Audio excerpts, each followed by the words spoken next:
This video is a criticism of the NASA video, Moon Machines, the spacesuit. It shows problems it contains. In the beginning, nobody knew how to make a spacesuit which could stand the very difficult conditions of the moon.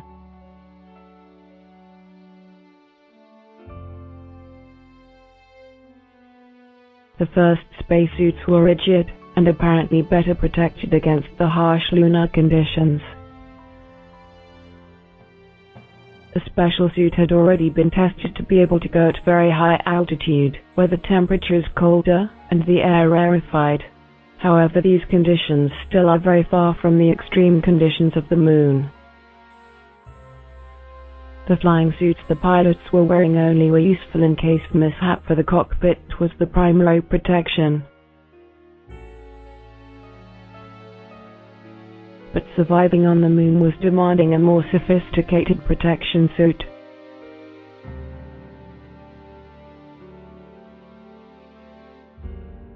The first space suits were cumbersome, and it was not easy to move in them and to manipulate objects. So new types of space suits were invented, which were giving more mobility to the astronauts, and which would allow them to more easily manipulate objects.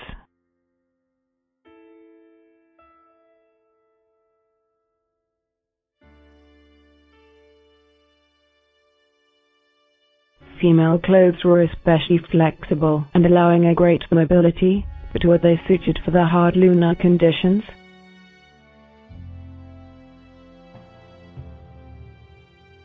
NASA thinks to have found the solution by using flexible rubber joints. The new space suit seemed to stick to the necessary requirements of flexibility and mobility, except that, here, the astronaut obviously does not make his demonstration in the void.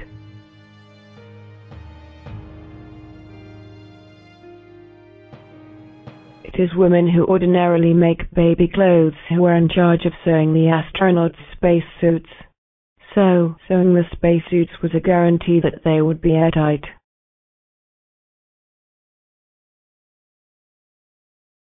The Apollo spacesuit was closed with a long zipper. It is doubtful that a zipper would be perfectly airtight. Everything had to be absolutely perfect. Sure it had.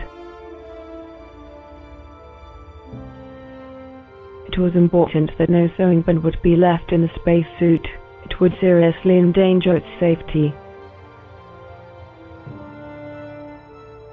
They should have used a metal detector so to be sure that no sewing pin had been left in the spacesuit. The backpack, PLSS, portable life support system, containing the breathing system, also had to be built.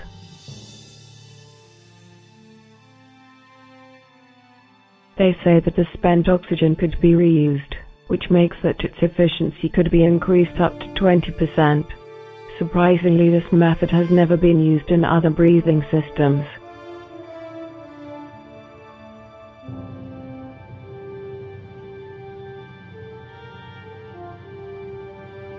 After the PLSS had been built, it was tested. The flow of air was not enough to cool down the suit. The man testing it was damn hot. They found the solution to cool down the suit by using plastic tubes sewed with the suit in which water was flowing. In the tests on Earth, it certainly was working fine, but in the hard lunar conditions, what would it give?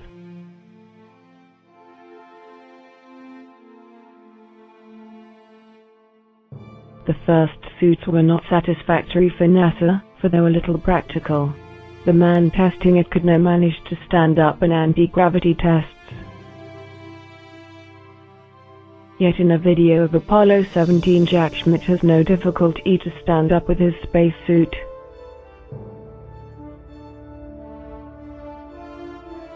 He even manages to do it without using his hands, which even without a spacesuit, is impossible included on the moon.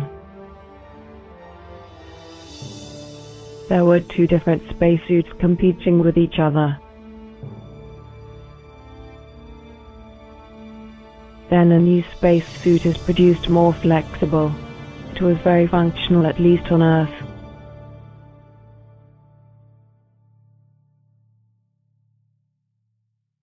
Sure, very flexible and easy to wear, with its long zipper, supposed to be airtight.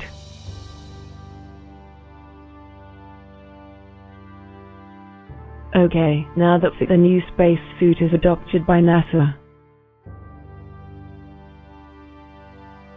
The new spacesuit is tested in lunar conditions, so do they say.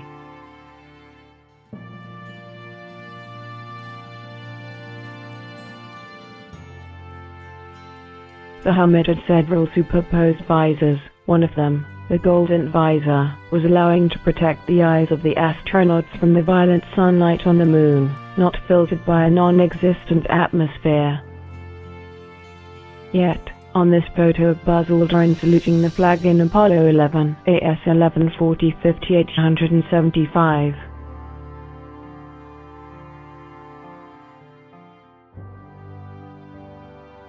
While Buzz Aldrin gets the sunlight right in his face, since we can see the sun's reflection on his visor, and it is also visible by the direction of shadows, he does not have his golden visor pulled down like he should have, for we can see his face through the visor, and it does not even look like his face, it rather looks like Nixon's one. The gloves seemed very sturdy, but the way they were assembled to the spacesuit, by sewing them, may give doubts about their real efficiency.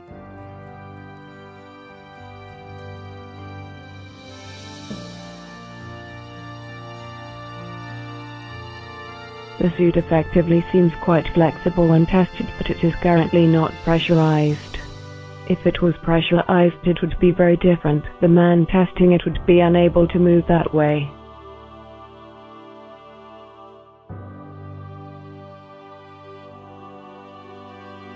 So they want to convince us that they would even be able to play ball on the moon, but the suit is not pressurized in this demonstration. Air is simply insufflated inside the suit so that the man in the suit can breathe, but the pressure inside the suit is the same as outside, and it makes a big difference with a really pressurized suit.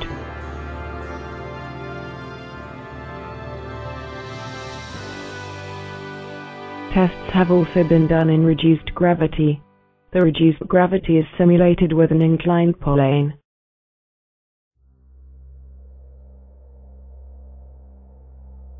In fact, in this demonstration, they show us how reduced gravity could be simulated in the Apollo missions. Of course here, the restraining system can be clearly seen, but the supports could be painted in white to be confused with the spacesuit, and against a dark background, the transparent wires could become invisible. And the bad quality of the video was making that trick easier. The filmed scene was then turned a quarter of a turn so that the astronaut was appearing vertical instead of horizontal, and a decor was added in the background by using the technique of the front screen projection. It is much easier to simulate the lunar gravity than some think.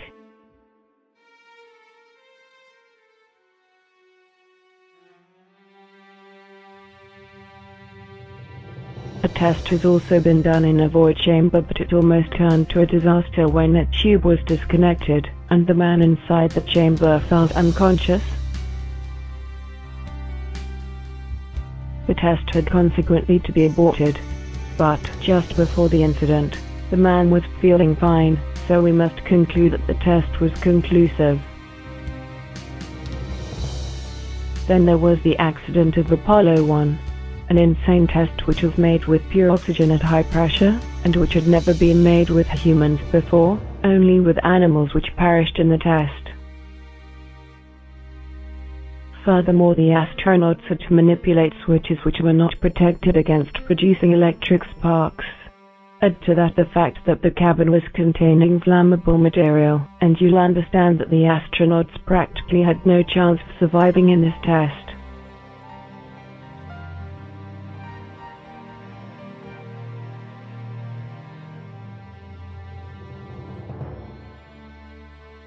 If you add to this the fact that the door had been modified to be more difficult to open, you can start to wonder if all measures really had been taken to ensure the safety of the astronauts. NASA consequently required that all inflammable materials be removed from the spacesuit.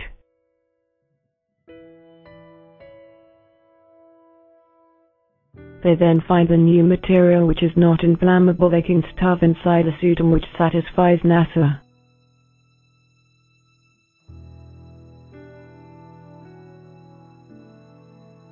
Now the astronauts are ready to be sent on the moon. The spacesuit is first tested on the missions Apollo 8 to Apollo 10.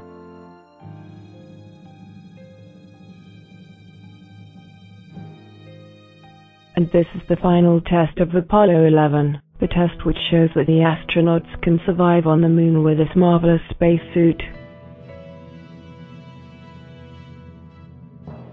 The spacesuit allows the astronauts to plant the American flag on the moon. It has definitively proved its efficiency.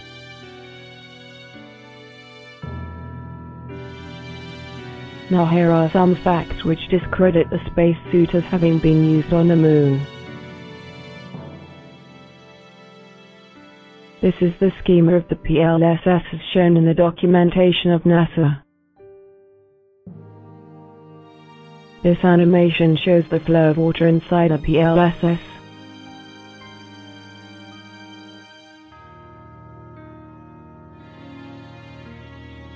The water pipework had an automatic valve to control the pressure, circled in green, and two manual valves, H2O diverter valve and H2O shut-off and relief valve, circled in red. Normally, the water flow was entirely regulated by the automatic valve, but the astronauts might have to close one of the manual valves in case of failure of the automatic valve, which could be detected by pressure change. This animation shows the flow of oxygen inside a PLSS.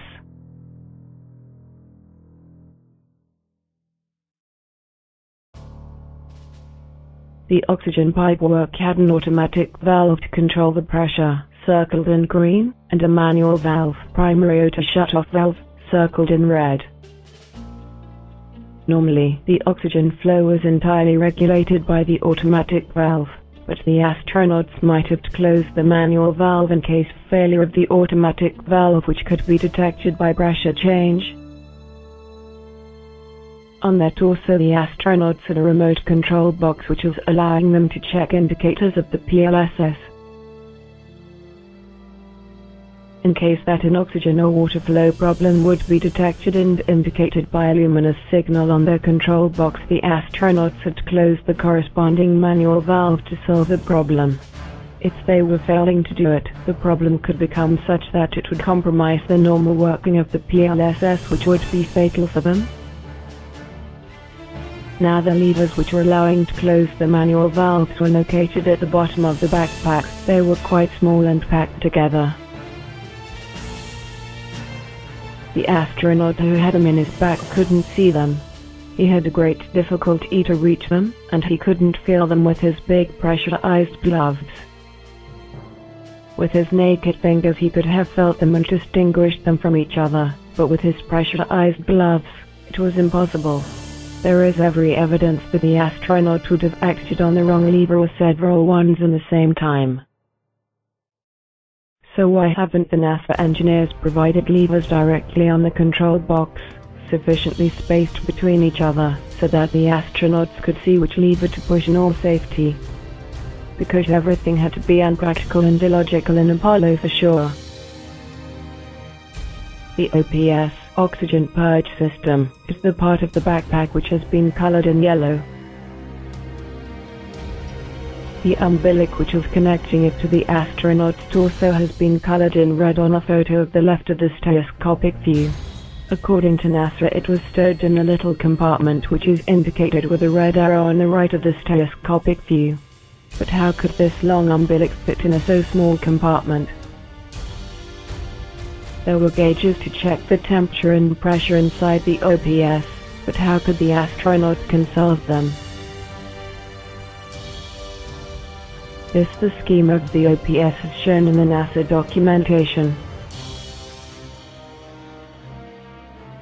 there is an automatic temperature control module, which has been circled in orange, and which is supposed to control a heater. Normally, in order to control the temperature of the heater, this controls check it at the level of the heater.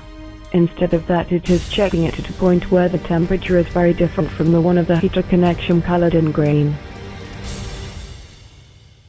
It's like when you want to control the temperature of a room and regulate it. Instead of putting the thermostat inside the room that you want to control the temperature of, you are putting it outside the room.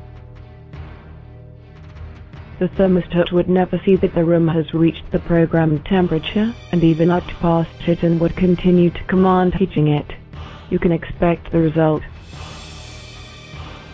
On the bottom of his torso, the astronaut had a CO2 purge system. In order to start the purge, the astronaut had to remove a pin circled in green, and depress a tab circled in yellow. But this pin would have been difficult to remove with the pressurized gloves, and that's why this pin was attached to a big ball, circled in orange, that the astronaut could easily grab and pull to remove the pin. On this close-up of Apollo photo, the CO2 purge system has been circled in red, and the ball that the astronaut had to pull to remove the pin has been circled in orange. And that's where the absurdity begins. When the purge was over, the astronaut was supposed to reinsert the pin to stop the purge. But the ball attached to the pin was only allowing to remove it. It was no use to reinsert it into its hole. Reinserting the pin into its hole was practically impossible with the big pressurized gloves. That means that the engineers had provided an easy way to start the purge, but nothing to properly stop it at the end of the purge. So why hadn't the engineers provided a more practical system, with for instance a lever with two positions, one closing the hole and the other one opening the hole, so that it would be as easy to close the hole as to open it? Because once again, everything had to be unpractical and illogical in Apollo. In case of problem of the water or oxygen flow inside the backpack of an astronaut, this one can share the water or oxygen of the other astronaut with a connection which is shown on the schema, and which is called buddy system. They say that this connection system allows to increase the EVA backpack limit to 2 kilometers. But it makes no sense, for if an astronaut takes his water or oxygen from the other astronaut, he will drain out twice faster the water or oxygen reserve of the other astronaut than the latter would if he was alone to use it. At the middle of the EVA, each astronaut has enough reserve to come back to the LM. But if the problem occurs at that moment, and an astronaut has to give half of his reserve to the other astronaut, none of them will have enough to come back to the LM, and both will die instead of only one of them. And an accessory question is, where were they stowing this long umbilic on the rover? Ralph Wren claims that the spacesuit of the astronauts, when pressurized, would have looked like a bibendum of Michelin. To support his claim that the spacesuit would be very difficult to handle when pressurized, Wren has built a glass chamber in which he had inserted a glove inside that he had attached to the box in an airtight fashion. He was first showing that the glove was easy to manipulate when the air had now been removed in the glass box. He was then removing air from the box with an air compressor, but not completely, just enough for the difference of pressure between the inner and outer surfaces of the glove to be the same as the astronauts had on the moon. And he was then showing that the glove was becoming very stiff, and it was becoming almost impossible to fold the fingers of the glove. He made some people experiment it so they could see by themselves how difficult it would have been for the astronauts to manipulate their gloves on the moon. Yet on this photo of Apollo 17 AS 17-134-0453,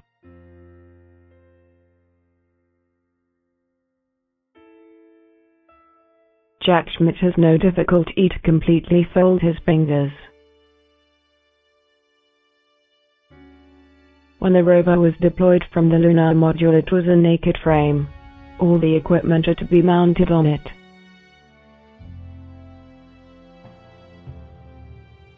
When all the equipment had been mounted on it, it was looking like this, very different from the deployed rover. But mounting the equipment with the pressurized gloves would have been impossible. On the videos of Apollo, we don't see the astronauts do all this mounting work. We see the equipment already mounted on the rover. We must deduce that the astronauts had a magic wand which was doing all the mounting work for them. Near his feet, the astronaut had small pockets containing small tools. But, to reach these pockets, the astronaut had to completely fold his body. If it was quite easy with an unpressurized suit, it is almost impossible with a pressurized suit. Why haven't the engineers placed these pockets at a more accessible place? Because once again in Apollo, everything had to be unpractical and illogical. On this photo, AS 17-136-0695.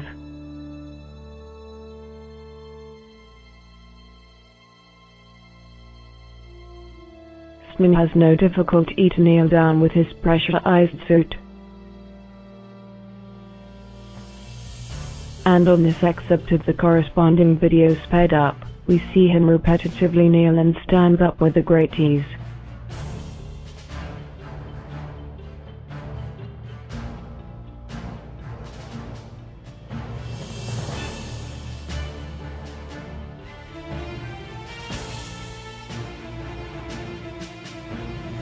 The oxygen bottles of the diver allow him to remain under the water for a duration of around 40 minutes.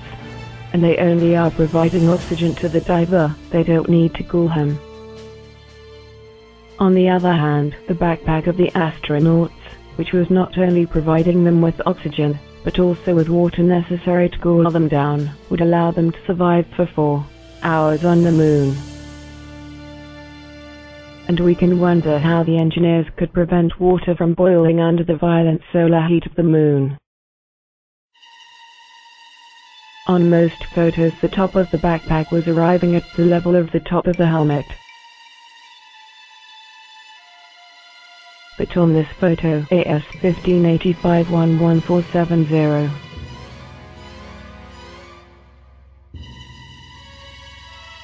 the top of the backpack is consistently lower than the top of the helmet. It's obvious that on this photo, the backpack does not have its normal size. But the photo which beats everything is this photo, the photo AS 16-115-18472.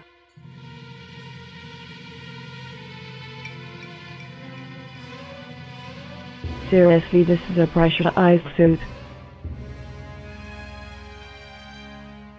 What we see is a simple stained jeans, certainly not a pressurized suit. It takes a fanatized mind to find this suit as being fit for walking on the moon.